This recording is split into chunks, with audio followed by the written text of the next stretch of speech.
Buenas tardes, estimado Miguel. Agradecerte por tu tiempo, por estar aquí. También agradecerte de paso por todas las clases de Derecho Penal 3. Creo que he aprendido bastante en tus clases. Son muy didácticas y únicas. Sí, creo que eso es algo que te caracteriza mucho. Y bueno, comentarle al público sobre ti, ¿no? Sobre tu CV un poquito, para que te puedan conocer un poquito más, aunque ya es muy conocido por todos. Bueno, el doctor Miguel Aspaus es abogado por la Universidad Mayor de San Marcos, con máster en Criminología y Ejecución Penal por la Universidad Pompeu Fabra de Barcelona. También es profesor de Derecho Penal, Derecho Procesal 1 en la Universidad de Lima. Ha sido profesor de Derecho Penal 3. Tengo el gusto de haber sido su alumna. Es asociado del área penal del estudio Payet, Rey, Cauy, Pérez Abogados. Y el día de hoy tenemos el placer de poder escucharlo con el tema de principio de oportunidad y acuerdo preparatorio. Muchas gracias, doctor. Gracias Stephanie, gracias a la organización, gracias por la invitación. Bueno, un poco lo que ha dicho Stephanie como para no ser redundante, pero de lo que voy a hablar es de un tema que conozco porque trabajo en eso, soy abogado, penalista, bueno, y conozco de este tema y le tengo cierto... eh, no sé si la palabra es aprecio o cariño a esta institución del principio de oportunidad del acuerdo reparatorio, pero la valoro. Entonces, quiero que esta exposición, que yo tiendo a hacer las cosas académicas con brevedad, porque si no se vuelven insoportables, pero quiero dejar este mensaje de la utilidad de estas dos instituciones jurídicas. Mm, Digo, o empiezo diciendo que soy abogado porque eso normalmente implica que tengo una visión muy crítica del sistema, porque lo sufro. Digamos, cuando uno está inmerso en digamos, en un trabajo, sabe cuáles son los puntos débiles. Y el sistema penal tiene muchos puntos débiles. Siempre que nosotros nos enfrentemos ante un caso, vamos a notar desidia en los fondos públicos, demoras, un fenómeno que existe hoy en día que se llama sobrecriminalización de las conductas, que es básicamente que todo, absolutamente todo es perseguible penalmente. Ese en algunas personas, bueno, por algunas personas es visto como un símbolo bueno, porque me parece que piensan que a más persecución penal hay más cercanía al concepto de justicia. Pero desde un punto de vista crítico, yo creo que no pueden estar más equivocados. Mientras más persecución penal existe menos seguridad jurídica. Y aquí ya debemos entrar en algo bueno, si ustedes son estudiantes de Derecho o no, o lo van a hacer, o qué sé yo, independientemente de la relación que tengan con el derecho penal, tienen que saber que el derecho penal es lo último, digamos, ¿no? Si no se puede solucionar una controversia con otras ramas del derecho, pues recién entra el derecho penal. Pero el fenómeno de la sobrecriminalización implica que se va a utilizar exageradamente el derecho penal y se va a abusar de él, ¿no? Entonces, justamente eso está concatenado a que veamos siempre el uso del derecho penal. Siempre, para casi cualquier cosa. Y un uso excesivamente lento, excesivamente burocrático, que no llega a ningún lado, que tiene metas de corto plazo. Una institución jurídica del derecho penal, bueno, el derecho procesal penal, que está sobreexplotada y que también parte de este mismo problema que les expongo es la prisión preventiva. Para muchas personas la prisión preventiva es un símbolo de que, qué bueno que se fue preso. pero no se dan cuenta que en realidad como está sobreexplotado el sistema penal, pues en cualquier momento tú podrías ser víctima del sistema penal. Es decir, tú podrías ser imputado y que te pidan una prisión preventiva forzada, que debería ser la excepción, pero que hoy en día es casi casi la regla. Entonces, no es tan conveniente. Como ciudadanos solemos ponernos más, nos consideramos más proclives a ser víctimas que victimarios o delincuentes, pero estamos a la misma distancia, es equidistante. Eh, Desde que manejas un vehículo en estado de ebriedad, pues ya estás cometiendo un delito. Y, o sea, no sé si ustedes, pero creo que hay un gran número de personas que lo han hecho o lo hacen. Y bueno, es lo que pasa. Entonces, hago todo este preámbulo porque el principio de oportunidad del acuerdo reparatorio parten de una perspectiva distinta de las cosas. Y esa perspectiva distinta es lo que me parece saludable, lo que me parece eh, valorable, porque ya no se pone el castigo como un eje principal, sino que se pone de manifiesto la restauración o la reparación o el hecho de que la víctima tenga una voz en este ámbito. Vamos a volver un poco a lo que les decía del derecho penal y del derecho procesal penal de manera general. En el derecho procesal penal, yo dicto un curso que es Derecho Procesal Penal. La verdad es que la víctima tiene un rol de segundísimo plano. Es un invitado y llega al juicio oral, si es que no se ha constituido como actor civil, como un testigo del fiscal. La víctima está muy puesta en una esquina, digamos, del proceso penal. Quienes son los actores importantes son el fiscal como ente acusador, el imputado como ente acusado o de posible acusación, y el juez, ¿no? Que está en medio de los dos y arriba. Pero la víctima no. En el principio de oportunidad del acuerdo reparatorio, vamos a plantearlo así como los dos juntos, como mecanismos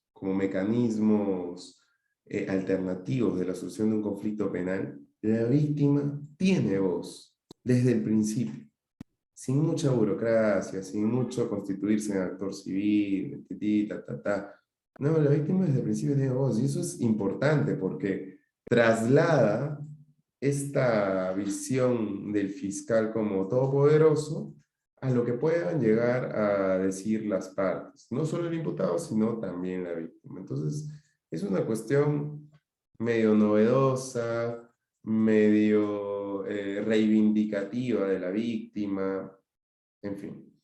Entonces, vamos a comenzar a ver el principio de oportunidad del acuerdo reparatorio no solo como salidas alternativas, excepcionales, como secundarias al proceso penal común, sino también como una forma de ver la justicia más allá del castigo. El derecho penal, como saben, pues existe un supuesto de hecho, que es el delito, en sí mismo, los elementos objetivos y subjetivos del delito, y existe una consecuencia jurídica que será la pena, es decir, la sanción, es decir, aquello que se va a traer como elemento de justicia, digamos, para efectos de lo que se ha cometido. En el principio de oportunidad del acuerdo reparatorio la perspectiva es otra, o bueno, o debería ser otra. La perspectiva va a ser la reparación del daño y, o en todo caso, el acuerdo entre las partes, es decir, la voluntad de las partes de culminar con el caso en ese momento. Entonces, el principio de oportunidad del acuerdo reparatorio se va a caracterizar, en principio, porque aparecen en una etapa temprana del proceso. Un proceso penal hoy en día te puede durar, en primera instancia, un par de años. Proceso común y corriente. No, no les miento ni exagero, es así. A pesar de que existen plazos muchísimo más céleres, no funcionan. Entonces, en la práctica, un proceso penal te puede durar 2 años, su primera instancia, ya un año remando así a velocidad luz. Pero pongámosle un año, incluso es un montón. El principio de oportunidad está hecho para que saques de la cárcel a alguien el día mismo. Cuando dicto el curso de Derecho Procesal Penal, siempre pongo como título ¿Cómo sacar a tu amigo borracho de la cárcel? Y a mí me parece que es un título que más allá de la broma es eso, ¿no?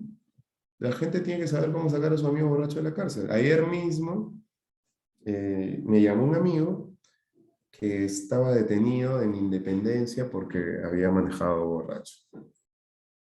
Entonces yo no pude ir porque tenía oficina, era lunes, ¿no? Un poco muy lejos, pero lo orienté y efectivamente, ¿qué era lo que él debía promover? Principio de oportunidad. ¿Qué era lo que se le tenía que solicitar al fiscal? Principio de oportunidad. Esa es la manera. Y ese es un caso que no va a ser extraordinario. Siempre va a haber alguien que cometa un delito de ese tipo. Entonces, el principio de oportunidad del acuerdo reparatorio se van a plantear de una manera muy temprana para solucionar, digamos, muchos efectos negativos del proceso.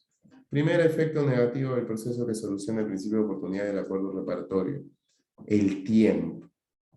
Como ya les dije, para una primera instancia te puede demorar 1 año, 2 años.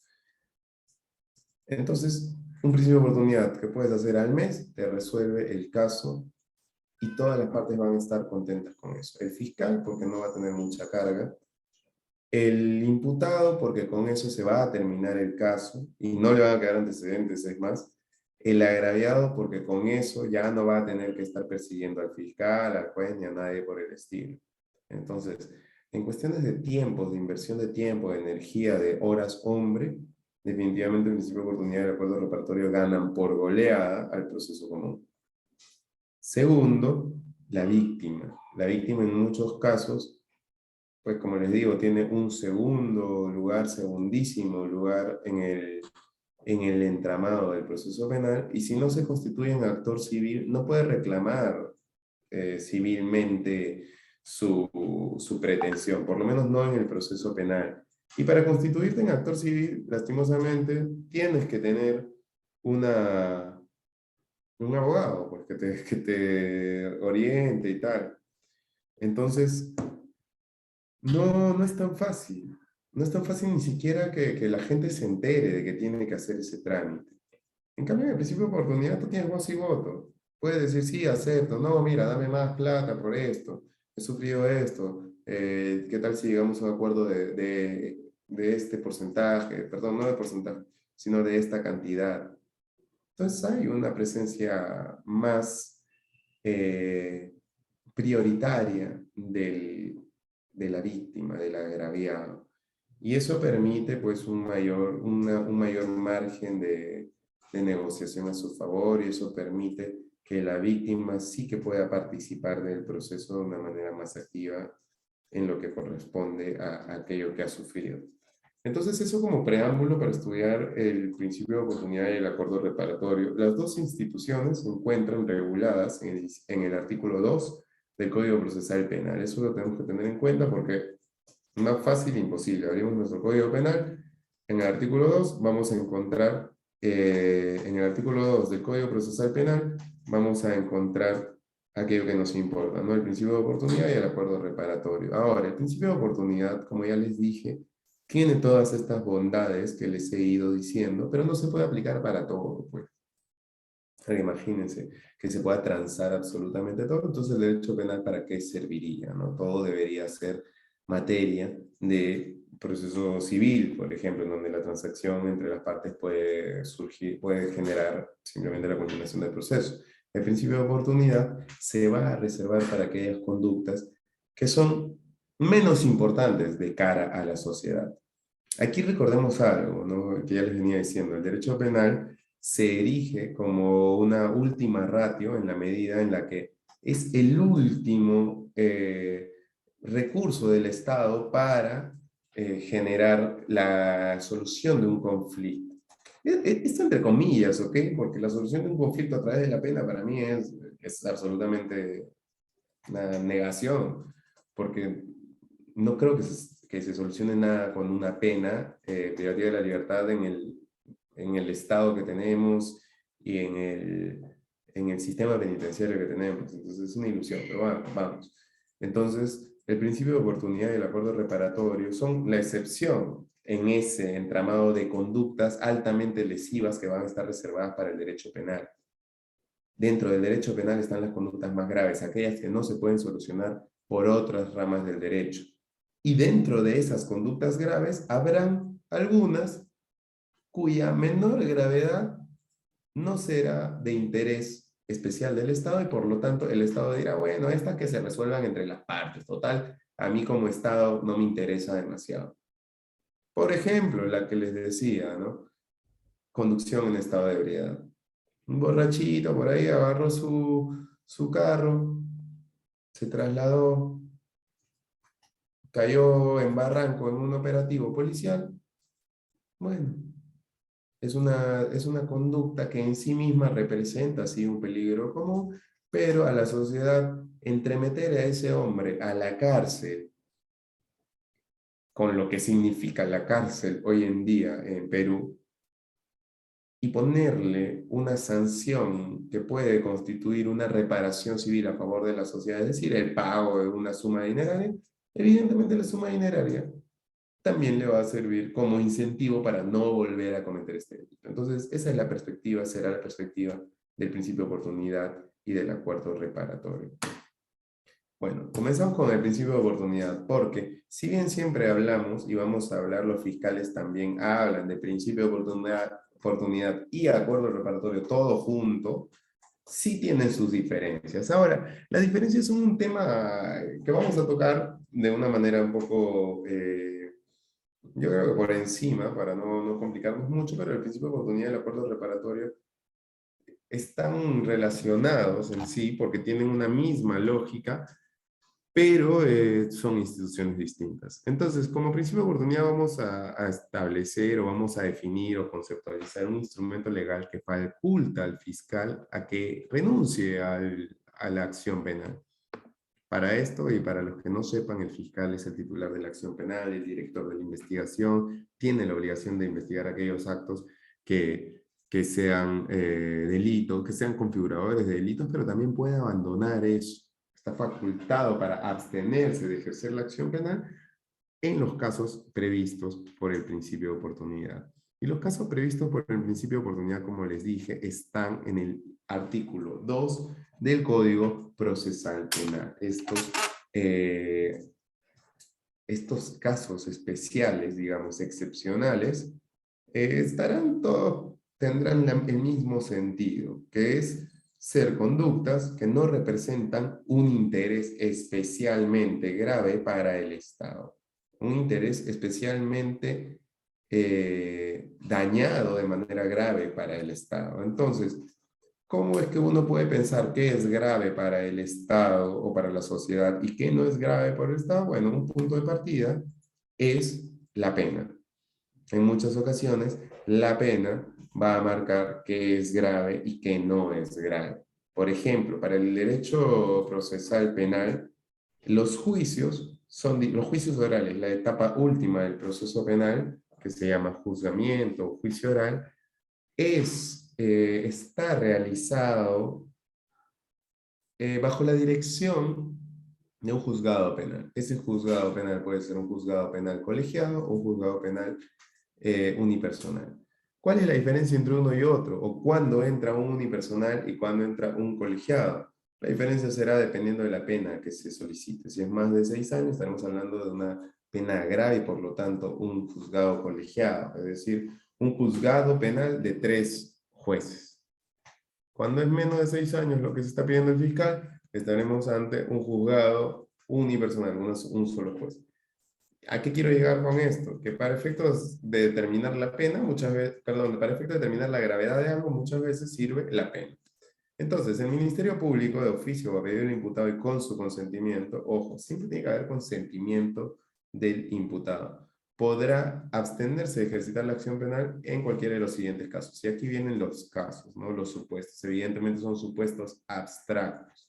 Cuando el agente haya sido afectado gravemente por las consecuencias de su delito. De su delito culposo o doloso, siempre que este último sea reprimido con pena privativa de libertad no mayor de 4 años y la pena resulte innecesaria.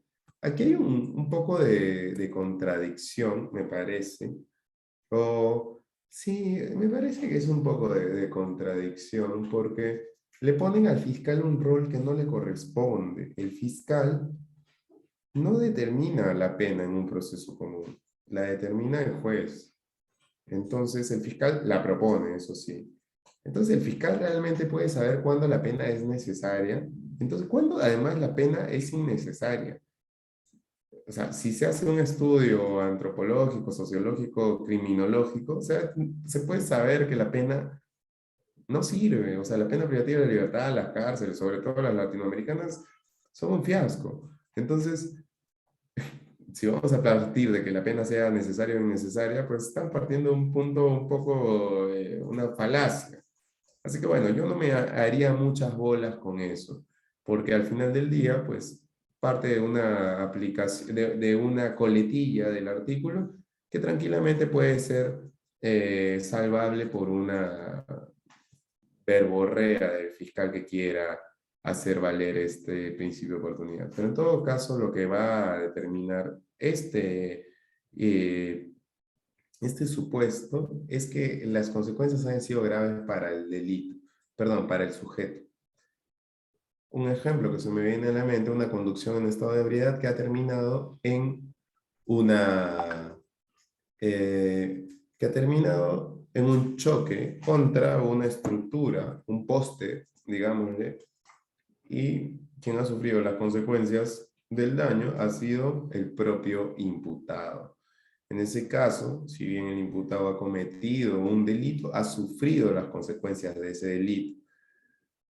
Y esa pena, si no es mayor de 4 años, que ya aquí te ponen te establecen pues que si es mayor de 4 años, entonces estamos hablando de una gravedad especial. Acá te dicen, si es menor de 4 años, sí, se puede resolver a través de un principio de oportunidad. Entonces hay una valoración, digamos, del castigo que el mismo imputado se ha infligido a sí mismo por las graves consecuencias que él ha sufrido por su propio delito, ¿no? Bueno, aquí se daría un principio de oportunidad en la medida en la que no existe una condición, digamos, para que se dé el principio de oportunidad más allá de la configuración de este supuesto. Ese sería el primer supuesto. El segundo supuesto, que para mí es el que mayormente se aplica. El segundo supuesto se da cuando se trata de delitos que no afecten gravemente el interés público, salvo cuando el extremo de la pena sea superior a los 2 años, el extremo mínimo, perdón, de la pena sea superior a los 2 años de la pena privativa de libertad o hubiera sido cometido por un funcionario público en ejercicio de su cargo. Entonces, aquí partimos del espíritu de la institución, digamos. ¿Cuál es el espíritu de la institución? Se los decía, resolver casos que al Estado o a la sociedad realmente no le interesan demasiado. Entonces aquí te lo dicen con puntos y comas, ¿no? Cuando se trata de delitos que no afectan gravemente el interés público. ¿Qué es no afectar gravemente el interés público? También es una cuestión que puede generar cierta subjetividad, pero aquí te ponen, ¿no? Una ayuda, salvo cuando el extremo mínimo de la pena sea superior a los 2 años de pena privativa de la libertad. ¿Esto qué implica? Para los que no sepan, la pena está expresada en intervalos, es decir, para tal delito voy a poner de pena de tanto a tanto. Por ejemplo, un delito que se me viene a la mente, delito de estafa, la pena es de 1 a 6 años. Entonces, el extremo mínimo, ¿cuánto es? 1 año. Es menor a lo que señala la norma y por lo tanto sí que puede ser materia de un principio de oportunidad. Si el delito es de 6 a 15 años, es un delito que de ningún modo puede ser materia del principio de oportunidad. ¿Por qué? Por la gravedad. Entonces vamos a establecer la gravedad ayudados por los intervalos de pena que la norma haya señalado. Entonces son supuestos de escasa importancia. Aquí sí la norma te establece como condición que el imputado haya reparado el daño ocasionado. C, que es el tercer supuesto, será cuando conforme a las circunstancias de los hechos existan ciertos supuestos de atenuación, como el caso de la tentativa, el caso del error culturalmente condicionado, el caso de supuestos que no son de inimputabilidad, pero que se cumplen, son circunstancias especiales, el caso de atenuantes genéricas que están en el artículo 46, entre otros, ¿no? Se advierte que no existe ningún interés público comprometido con su persecución, poco bajo el mismo punto que señalábamos en el supuesto previo, es decir, no es un interés, no es de interés especial de la sociedad perseguir este delito. Nuevamente, aquí vamos a plantear una limitación de la pena. Cuando no será posible cuando se trate de un delito combinado con una sanción superior a 4 años de pena privativa de libertad o de un funcionario público. Entonces, nuevamente aquí, a pesar de que existan atenuantes, si es un funcionario público, no va el principio de oportunidad. Si la sanción es de 4 años, tampoco va. Por ejemplo, si yo secuestro a alguien, la sanción evidentemente va a ser mayor a 4 años. A pesar de que existan atenuantes, de que yo lo haya hecho por una situación altruista, no se me ocurre muy, la recompensa se lo voy a dar a niños pobres del Perú, no hay una posibilidad del principio de oportunidad. ¿Por qué? Porque la pena es mayor a 4 años y por lo tanto se reputa como un delito especialmente grave para el interés público. Eso, entonces, la aplicación del principio de oportunidad, cuando se da en alguno de estos 3 supuestos que hemos estudiado, requiere una audiencia. Esta audiencia es especial porque las audiencias normalmente dentro de nuestro sistema se dan ante un juez. Pero en el principio de oportunidad no, será de manera excepcional ante un fiscal. Entonces tendrá el fiscal que llamar al imputado, tendrá que llamar al agraviado, y si no hay agraviado, porque por ejemplo es un delito de conducción en estado de ebriedad, puede ser el procurador. En algunas ocasiones yo he visto que se llama el procurador del Ministerio de Transportes y Comunicaciones para que se instituya como agraviado, porque hay intereses que son intereses de la sociedad, y esos intereses de la sociedad están representados por procuradores del Estado, que son básicamente abogados que representan los intereses del Estado. O en otro de los casos puede ser el mismo fiscal como defensor de la sociedad. Entonces, deben participar ambas partes procesales, es decir, imputados y agraviados. Como les digo, si no hay un agraviado propiamente porque el delito es de peligro común, tendría que participar el procurador correspondiente o, en todo caso, el fiscal. Segundo, si no asiste el imputado, el fiscal continuará con el ejercicio de la acción penal. ¿Qué quiere decir esto? Esto es importante porque para que el fiscal esté de acuerdo en la celebración del principio de oportunidad, entonces quiere decir que el fiscal considera que aquí sí hay indicios del delito. Entonces, si considera que hay indicios del delito y no procede el acuerdo, el principio de oportunidad, entonces en ese caso lo que pasará es que el fiscal tendrá que proseguir con la acción penal. Y por proseguir con la acción penal implica que el fiscal considera que hay elementos de la configuradores del delito, por lo menos que sustentan lo que se conoce como una sospecha reveladora. Entonces eso, si no asiste el imputado, el fiscal tendrá que continuar con el caso. ¿Y por qué es importante que asista el imputado? Porque como les dije, el imputado tiene que consentir el principio de oportunidad, es decir, tiene que estar de acuerdo. Entonces no puede el fiscal obligar al imputado a estar de acuerdo con el principio de oportunidad, porque además si va a entablarse a través el principio de oportunidad en base a un acuerdo o a una obligación de pago de una reparación civil, entonces, ¿quién lo va a pagar? Tiene que pagarlo el imputado, entonces el imputado tiene que estar de acuerdo. En caso no concurra el agraviado, excepcionalmente el fiscal puede establecer cuál es el monto de la reparación civil.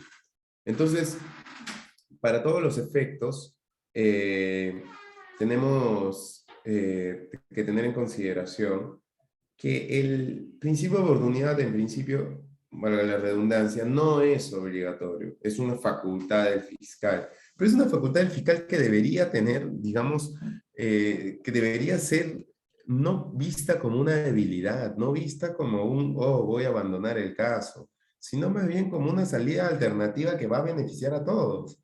Lastimosamente yo en la práctica he sido testigo de muchos acuerdos reparatorios y principios de oportunidad.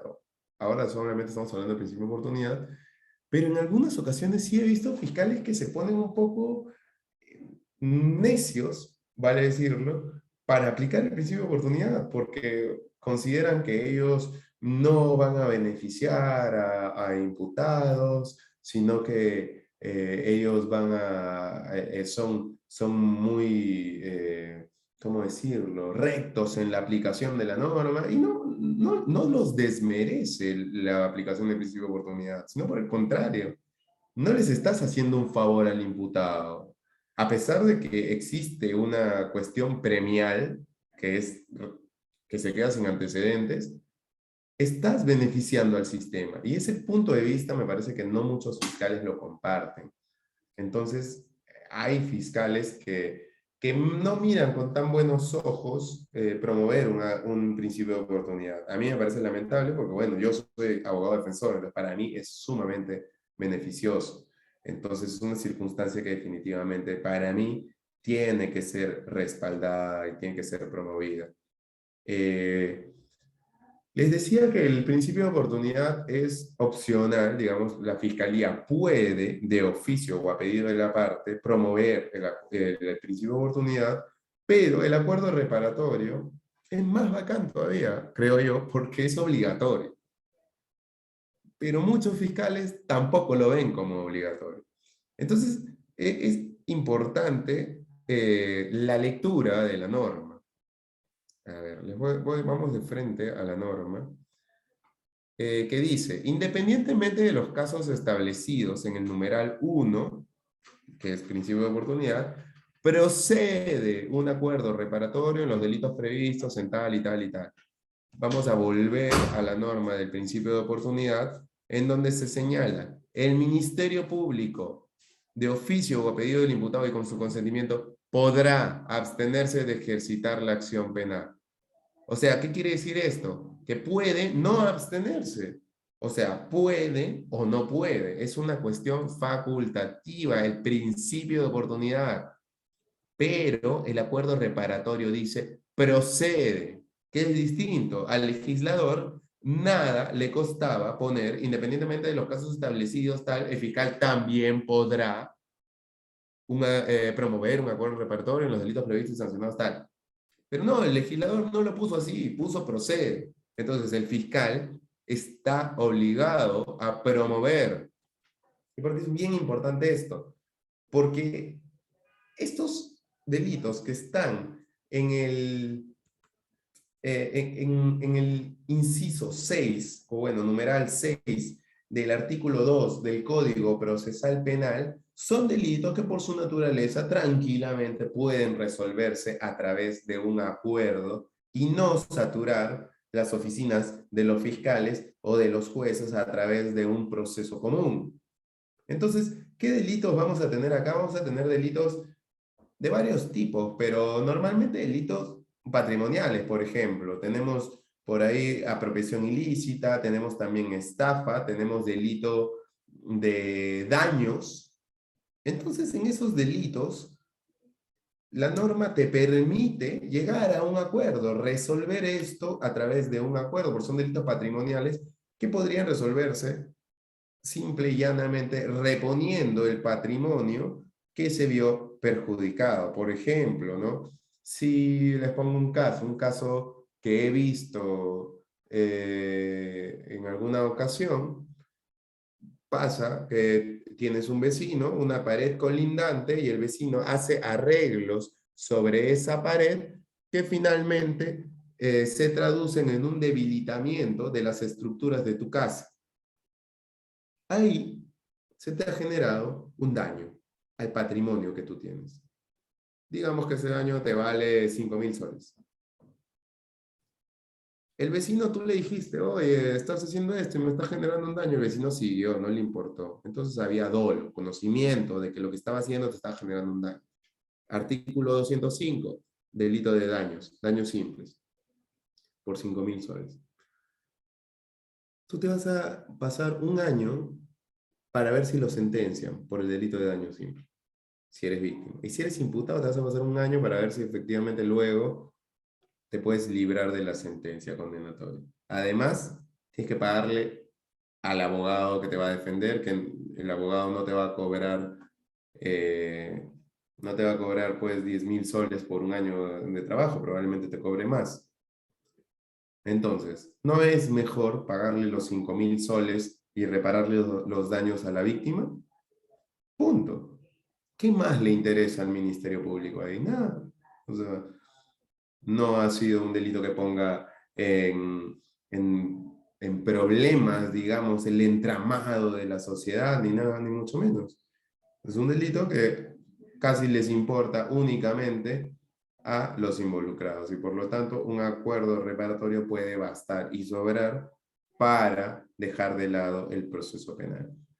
Entonces, el objetivo del acuerdo reparatorio en cuestión será llegar a un convencimiento, perdón, una suerte de transacción entre el imputado y la víctima, y que el fiscal estime razonable, eso es cierto, ¿no? El fiscal va a hacer una suerte de supervisión para que no haya un abuso.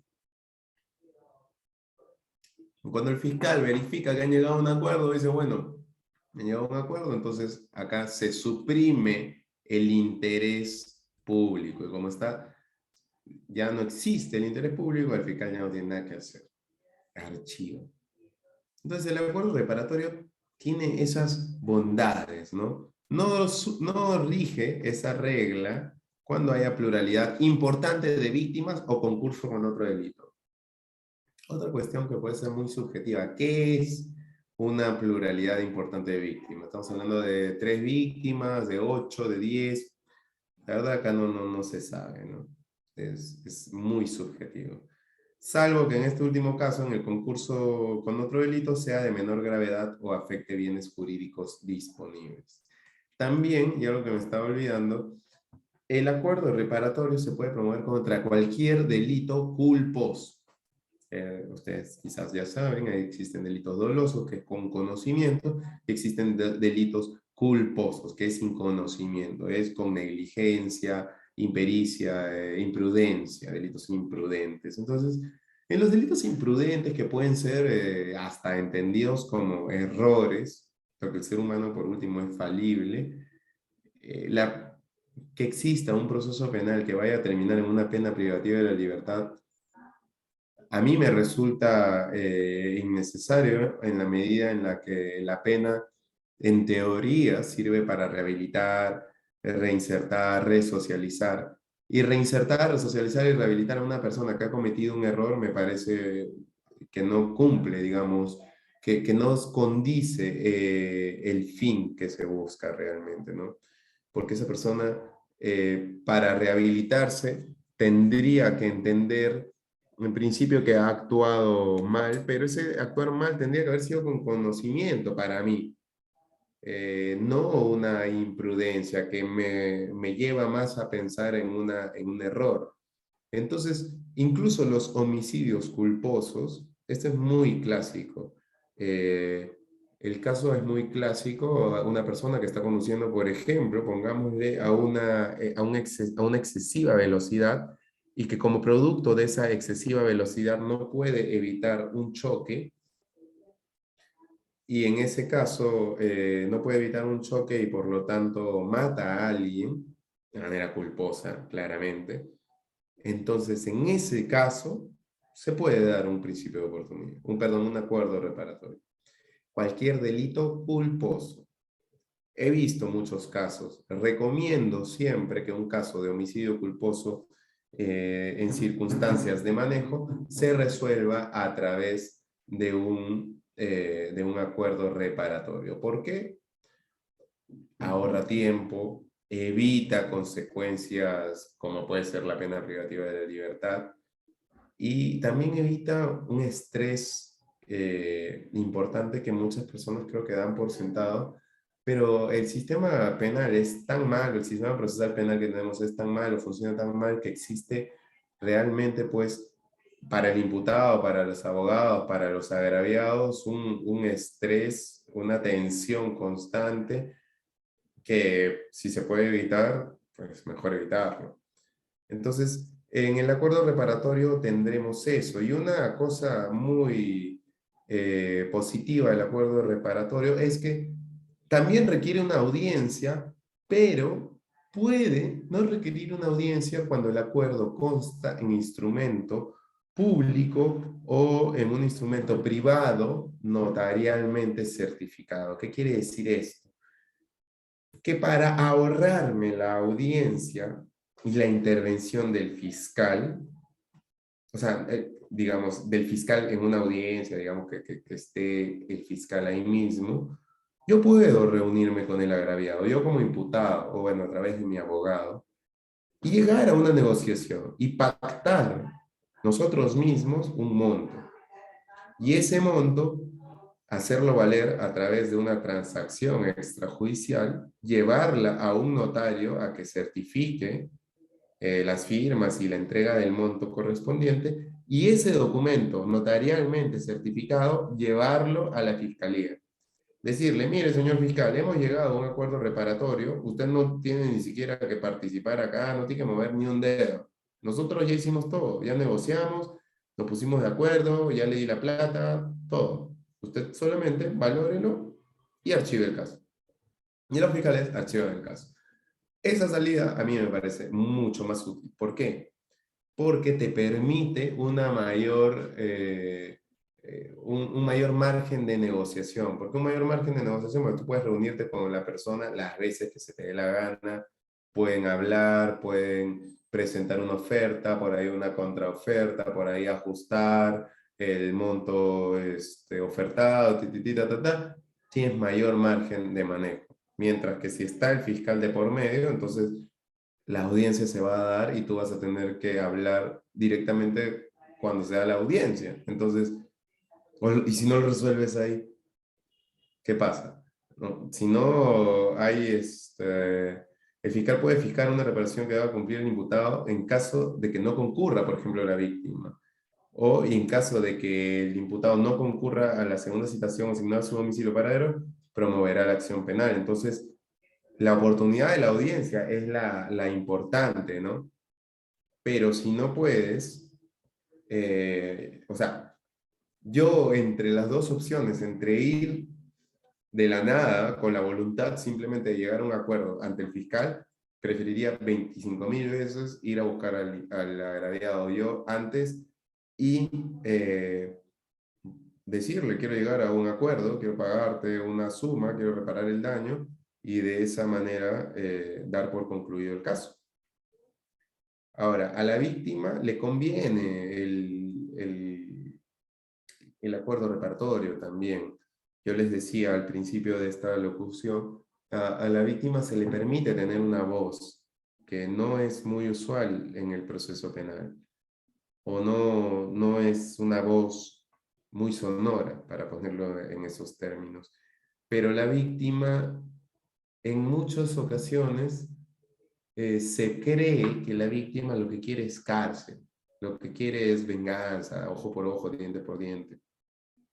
Pero mi experiencia en este tipo de litigios me ha dado la certeza de que no es así, que esa es una perspectiva muy revanchista del asunto, y que si bien pueden haber personas que solamente se van a sentir satisfechas con la muerte del imputado, pues la mayoría de personas en realidad también tienen que ver cómo se han visto afectadas y cómo eso va a repercutir en su día a día.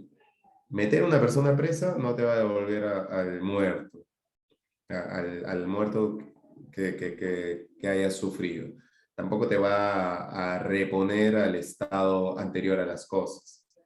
La verdad es que no. El sentido de justicia basado en el castigo y en una pena, la verdad eh, es muy superficial y para mí no tiene demasiado sentido. Pero en muchas ocasiones hay que ponernos a pensar, por ejemplo, ¿no? Un delito de homicidio culposo en un atropello. Imagínense que la persona que se muere era una persona de 35 años, es decir, en pleno uso de sus fuerzas en el sentido laboral, mantenía a dos hijas que están en el colegio, mantenía a su esposa, son tres personas, tres bocas que alimentar, que no van a tener el sustento diario. Entonces, ¿qué le conviene a esa señora, a la viuda? Pagar un abogado para constituirse un actor civil, estar 1 o 2 años, 2 años y pico, a ver si meten al conductor preso. ¿Y qué va a pasar cuando el conductor esté preso? ¿El conductor le va a mandar comida desde la cárcel o algo por decirlo? No, por supuesto que no. Entonces, un acuerdo reparatorio quizás que incluya a la empresa que había contratado a este señor y que le paguen una suma considerable para que esa persona pueda rehacer su vida y pueda sustentar económicamente a sus hijas y a sí misma por un tiempo prudencial, a mí me parece que es muchísimo más favorecedor. Entonces, desde esta perspectiva, yo estoy muy a favor de este tipo de salidas alternativas al proceso penal, que como les digo, pues en muchas ocasiones suele ser perjudicial también para la víctima. Algunas ocasiones hay algunos supuestos en donde no se puede, en principio, oportunidad ni acuerdo reparatorio, y ya sabemos cuáles, en principio los que son graves, para partir de ahí. Pero luego hay otras ocasiones, ¿no? Cuando hay reincidencia o habitualidad, es decir, una persona que está no solo acostumbrada a cometer delitos, sino que además ha sido condenada previamente por 1 o 2 delitos. Aquellas personas que sin tener reincidencia o habitualidad se hubieran acogido al principio de oportunidad o acuerdo reparatorio en 2 ocasiones anteriores dentro de los 5 años de su última aplicación. ¿Qué quiere decir esto? Que tú no te puedes acoger todos los años al principio de oportunidad. O sea, no puedes ser caserito de la fiscalía como que, ah, ya llegó este que cada mes este tipo agarra su carro borracho y cada mes paga. No, pues así se pervierte el sistema. Si estamos hablando que se trata de salidas alternativas al proceso común, es porque son excepcionales, es porque son premiales además. Premio para todo, para el fiscal que termina su caso lo antes posible, para la víctima que se va con una platita al bolsillo, para el imputado que se va sin antecedentes, pero no se puede dar la circunstancia de que cada mes esta misma persona vaya y se, y se aproveche de este criterio de oportunidad. Sin tener la condición de reincidente, se hubiera acogido a principio de oportunidad de acuerdo reparatorio dentro de los 5 años anteriores a la comisión del último delito, no se entiende, y sin tener la condición de reincidente habitual, se hubiera acogido con anterioridad al principio de oportunidad de acuerdo reparatorio y no hubiera cumplido con reparar los daños y perjuicios o lo establecido en el acuerdo reparatorio. Entonces, también no puedes acogerte al principio de oportunidad y no cumplir. Si te comprometes a pagar una suma, pues te comprometes a eso. Si te comprometes, digamos, a pagarle en un plazo, pues es en ese plazo. Y si te comprometes a reconstruir la casa que has destruido, pues te comprometerás a eso y tienes que cumplir, porque si no cumples, evidentemente, en principio, el fiscal va a promover la acción penal correspondiente, es decir, el proceso común va a seguir y tampoco te vas a poder acoger en una segunda ocasión. Lo que yo considero aquí que tenemos que tomar como lecciones, un poco volviendo al principio, es qué lección nos da esta clase, esta pequeña, no sé si clase, exposición, opinión, si quieren. En principio, ¿cuál va a ser la primera lección? Si tienen un amigo que lo van a tener, que los llama en medio de la madrugada y le dice, oye, está saliendo el sargento, me subí al carro y me detuvo la policía por estar en estado de ebriedad, Entonces ustedes ya saben cuáles son las palabras mágicas, principio de oportunidad. Siempre habrán peros, ¿no? Si el tipo se acogió hace poco y no cumplió, no podrá. Si el tipo es reincidente o habitual, no podrá. Eh, entre otras circunstancias, ¿no? Entonces ese caso habrá que verlo, pero siempre lo que yo les recomiendo por lo pronto es, ante circunstancias como ese tipo de delitos, lo mejor es optar por una salida alternativa del proceso. Así que yo creo que hasta aquí hemos repasado los aspectos generales del principio de oportunidad y el principio de oportunidad y el acuerdo reparatorio, por lo menos dentro de mi perspectiva, algunas opiniones que pueden o no ser compartidas, pero ahí les dejo una herramienta que definitivamente les va a servir para afrontar los casos como abogados litigantes. Siempre te puedo decir que ayer, no les miento, ayer dos casos, así, el de mi amigo, que me dijo, sí, necesito, mira, ¿qué hago? A principio de oportunidad, anda, busca al fiscal, o bueno, cuando el fiscal te vaya a ver y le doy, quiero principio de oportunidad. Y efectivamente, lo dejaron salir ayer. Luego me dijo, ¿no? Lo dejaron salir ayer a través de principio de oportunidad. Y otro caso, el hermano de una amiga también, no sé por qué la gente bebe los domingos, no chambean los lunes, es muy raro. Pero lunes en la mañana lo agarran manejando ebrio y también lo llevan, esta vez a Bocanegra, por San Martín de Porres con el Callao. La amiga me dice, oye, ¿qué hago? Bueno, principio de oportunidad. La amiga es abogada, va y lo saca por principio de oportunidad. Entonces, nuevamente, principio de oportunidad, de acuerdo reparatorio, son dos instituciones que les van a servir para este tipo de casos, ¿no? Casos en los que el interés público no va a estar de manera importante comprometido. Es decir, casos en los que la Fiscalía puede abandonar la acción penal porque no se ha comprometido de manera grave aquello que la sociedad reputa como importante. En el caso, me está haciendo una pregunta por el chat, en caso de funcionarios y servidores públicos, ¿procede estos dos mecanismos? No, la norma no permite que procedan los mecanismos de principio de oportunidad de acuerdo reparatorio en el caso de funcionarios públicos. Ahora, evidentemente en el ejercicio de su cargo, ¿no? Pues es un funcionario público que ha conducido en estado de ebriedad, no hay ningún problema, digamos, de que se acoja, pero si es un funcionario público que ha cometido un delito de colusión o de peculado por el alto interés que reputa eso para la sociedad, independientemente de la pena, pues no se permite. Doctor Manuel Ceballos, están levantando la mano. No sé si la dinámica es así de levantar mano, pero bueno, en todo caso, doctor, lo escucho. Doctor, ¿me escucha? Buenas noches. Sí, sí. Muy buenas noches. Excelente ponencia, doctor. Doctor, mi pregunta es la siguiente. Vamos a suponer, como el caso que usted pone en el principio de oportunidad, que la persona diga así, manifieste. Yo también litigo. Diga, por ejemplo, sí, me someto al principio de oportunidad. Y llegado el momento de la audiencia, cambie su versión. No, yo no dije eso. O el abogado le vendió palomitas, como dice, ¿no? Le dijo, no, sí, podemos ayudarte, que te esas cosas, pero al final no. No, o sea, cambió su versión. Uh-huh. Puede darse ese caso, y si fuera así, ¿cuál sería el efecto en todo caso? Y otra cosa para terminar nada más.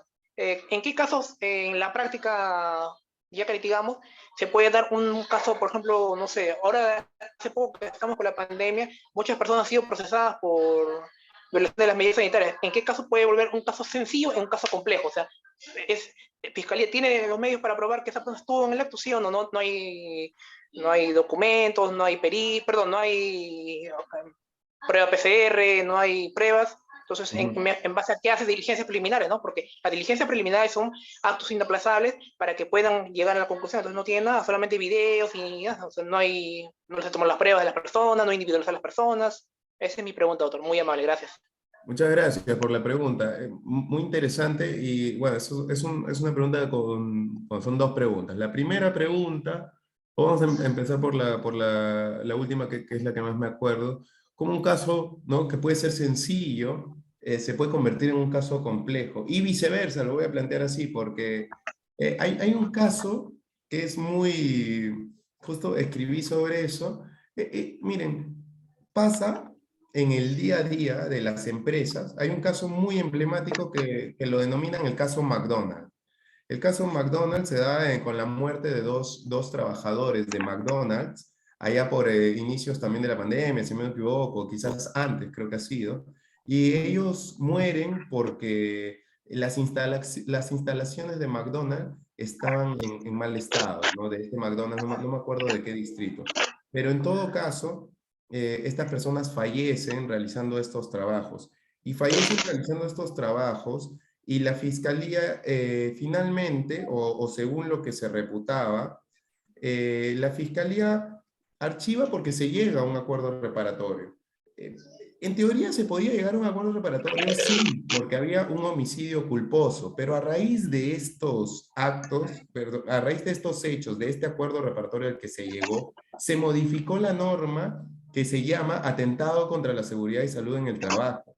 Entonces, en muchas ocasiones, hoy en día, si alguien muere en la realización de trabajos en una planta, en una fábrica, en una empresa, es bastante usual que la fiscalía inicie las diligencias preliminares por dos delitos de manera alternativa: homicidio culposo y atentado contra la seguridad y salud en el trabajo.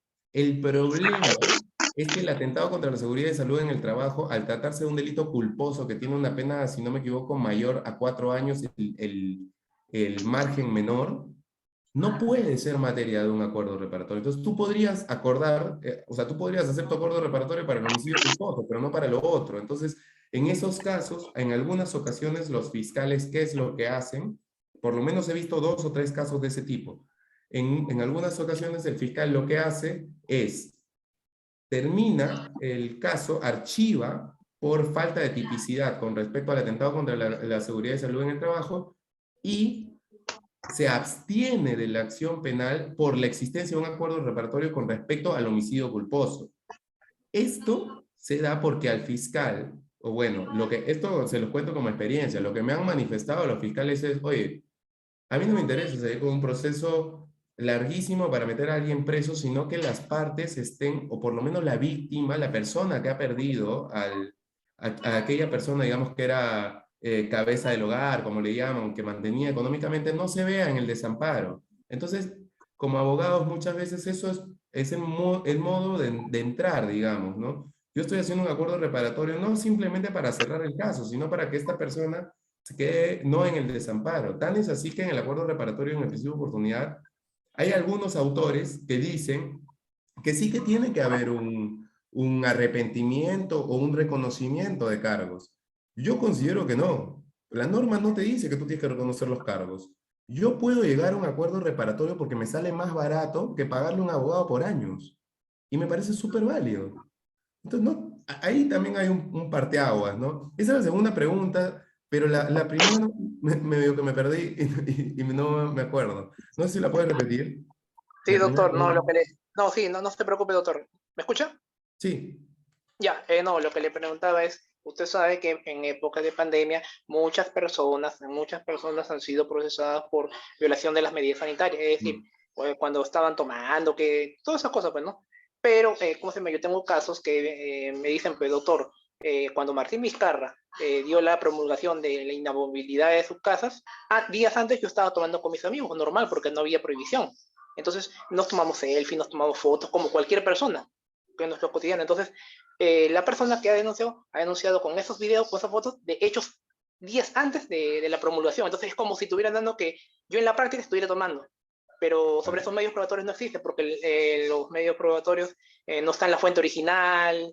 O sea, se han abierto claro.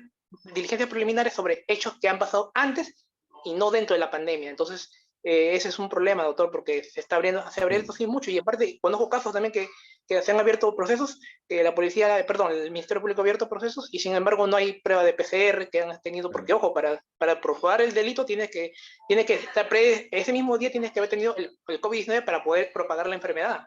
Aparte, Pero tuvo que haber intervención y todas esas cosas. Esa es mi ahí pregunta, doctor. también, Ahí también es importante lo que les digo, ¿no? El tema de hacer el balance. Si más te va a costar tu abogado y quiere pagar tu acuerdo reparatorio, pues bien. Pero si sabes que tienes las de ganar, porque como usted señala, Doc, hay elementos a favor tuyo y no a favor de la fiscalía, por más de que la fiscalía siga con su investigación preparatoria, en algún momento va a tener que acusar. Si es que considera que va a acusar, va a poder acusar realmente, o sea, va a poder mandarse a un juicio oral ofreciendo pruebas que no tiene.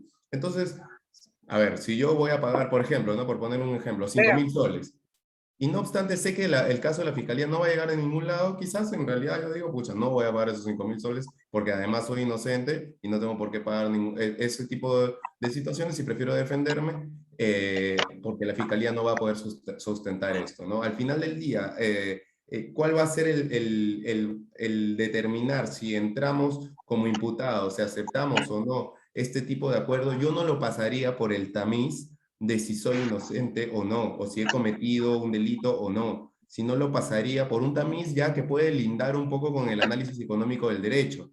¿Qué me conviene más, no? Pagar una reparación civil, por ejemplo, por un delito culposo, digamos, ¿no? Un delito culposo, yo sé que me puedo defender y que por ahí la causa, el nexo causal entre mi conducta y el resultado lesivo no lo van a poder demostrar, etcétera, etcétera, pero también me voy a tener que defender durante años y voy a tener que pagar un buen abogado, porque si no, también la fiscalía se me puede ir encima.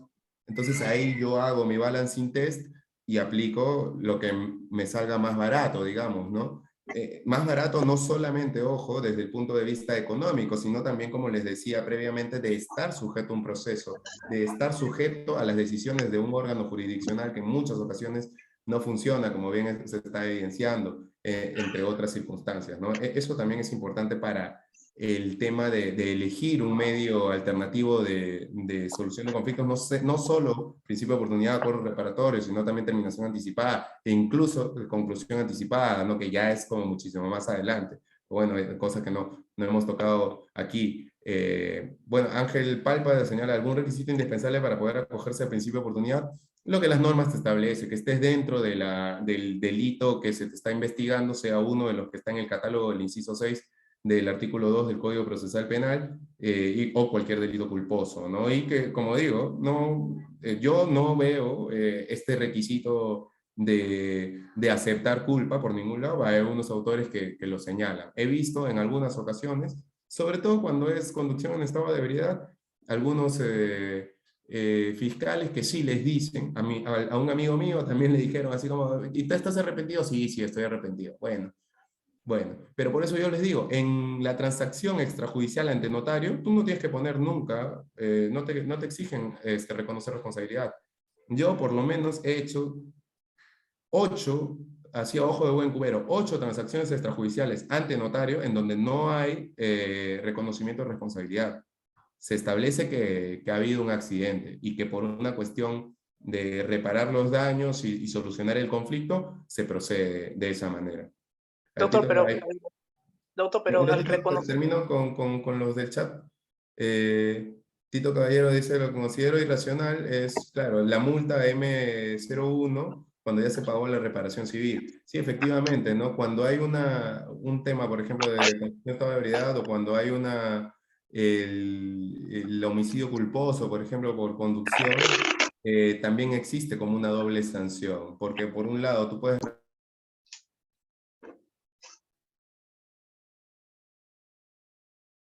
Se le apagó su audio. Ah, ya, ya.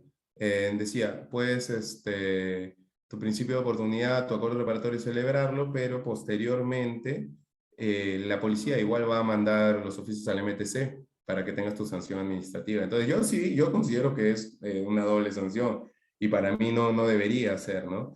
El principio de oportunidad y acuerdo reparatorio, ¿hasta qué etapa de proceso penal puedo solicitarlo? Durante las diligencias preliminares, pero excepcionalmente se puede realizar post formalización de la investigación preparatoria, pero ahí tiene que ser propuesto y promovido por el fiscal y tiene que pasar por la aprobación del juez. Entonces ya hay un poquito más chamba, digamos, por decirlo de alguna manera, ¿no? En cambio, cuando está en diligencias preliminares, cuando está fresco el caso, mejor, lo más rápido posible.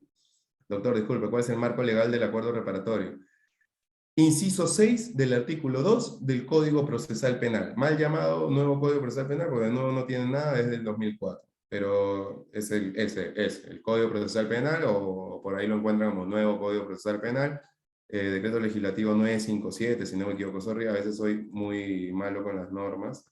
Decreto legislativo 957, inciso 6, artículo 2. Y todo el artículo 2 hace referencia al principio de oportunidad. El inciso 6 hace referencia puntualmente al acuerdo reparatorio. Buenas noches. ¿Se genera algún tipo de antecedente o incurrencia en contra de la persona que se acoge al principio de oportunidad? No.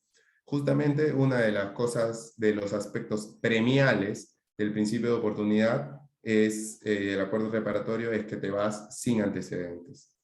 Es lo bueno, pero por eso también se establece que no lo puedes estar haciendo a cualquier rato, en cualquier momento, digamos, o sea que tienes que cumplir en principio con el principio de oportunidad del acuerdo reparatorio y posteriormente ya no te puedes acoger una vez habiéndote acogido por segunda vez dentro de los 5 años. Cuando se cogen al principio de oportunidad en diligencia preliminar, ¿es cierto que no se crea antecedentes? Sí, es cierto. Es, digamos, el beneficio por acogerte. La idea, digamos, del principio de oportunidad del acuerdo reparatorio es que la víctima y el imputado lleguen a un acuerdo, entonces lleguen a un entendimiento, y lo que se premia, digamos, es ese entendimiento. La nota característica claramente es que estamos hablando de delitos que no son muy graves, que no tienen un interés para el Estado, un interés por lo menos importante, y por lo tanto no se generan antecedentes, ¿no? Eso, bueno, creo que... Sí, a ver, creo que el doctor Manuel Ceballos levantó la mano. Ah, ya. Sí, si le das el uso de la palabra, normal. Doctor Manuel Ceballos, le invitamos a realizar su pregunta, por favor. Doctor, ¿me escucha? Doctor, quería manifestar quería hacer una réplica de lo que usted dijo. Usted dijo que usted ha hecho transacciones 4 o 5, me está diciendo, en notaría, y donde la fiscalía ya no se pronuncia. Eso es lo que manifestó hace un momento. Pero yo le digo una cosa: si usted está haciendo una transacción en una notaría con las dos partes con firma legalizada, me imagino con todo el protocolo notarial, si yo estoy reconociendo eso, implícitamente estoy reconociendo mi culpa, porque si no estaría reconociendo mi culpa, sería en todo caso una donación. Si yo no expongo el motivo, tendría que ser en todo caso una donación, porque la donación es que yo le dé algo sin que motive nada. En todo caso, si yo le estoy reconociendo algo, es porque tácitamente, así como es el Código Civil, estoy reconociendo algo. Y ese es por un lado, doctor.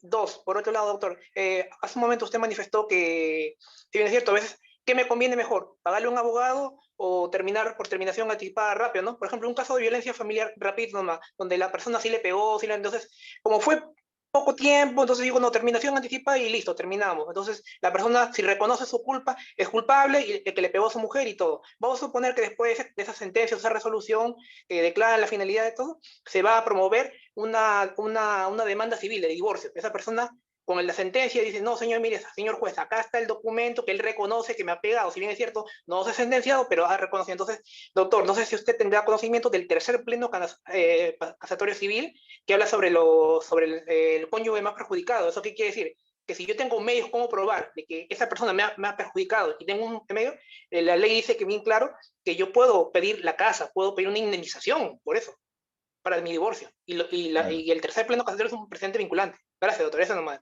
Muy amable. Claro, sobre eso, simplemente decir, y como tip, digamos, yo no soy civilista, pero para hacer transacciones extrajudiciales uso amigos civilistas, justamente para salvarnos de este tipo de situaciones, ¿no? Ah, es que tú reconociste y por lo tanto por ahí me inicia un juicio civil también, ¿no? Entonces, Exacto. cuando se hace transacciones extrajudiciales, cuando las hace un penalista o un tributarista, qué sé yo, siempre es bueno pasarlos por civilistas. ¿Y cuál es la palabra que usamos, o bueno, recomendada justamente por los civilistas, por lo menos los que conozco y no nos ha dado problemas hasta ahora? Es que la suma se entrega a título de liberalidad, que sí, efectivamente podría ser una situación así como la que tú planteas. Y se pone como que las partes reconocen que los hechos, materia de investigación, se han dado en mérito a un accidente en donde no hay responsabilidad de ninguna de las partes. que el monto correspondiente a tanto se entrega a título de liberalidad y por una cuestión de humanidad, ponte, se mete como un floro, pero liberalidad, esa es la palabra clave, digamos. Y posterior a lo que lo otro que tú decías, efectivamente, ¿no? No está divorciado, digamos, de lo que yo mencionaba, en la medida en la que cuando yo te digo que hay que hacer este test de qué nos conviene, si pagar un abogado, también hay que medir a futuro esto, ¿no? Que tú dices, por ejemplo, ¿no? Este tipo de decisiones a mí me pueden rebotar mañana más tarde en un proceso de este tipo, ¿no? Entonces, ahí también hay que ver qué nos conviene, y en todo, pero definitivamente sí, tiene mucho sentido y gracias por ponerlo de Sí, manifiesto. doctor. Cuando hay Sí, que plantear una opción, tanto como abogados o como imputados, y tomarla en consideración, hay que ver cuáles son los pros, los contras y lo que se nos viene como consecuencia.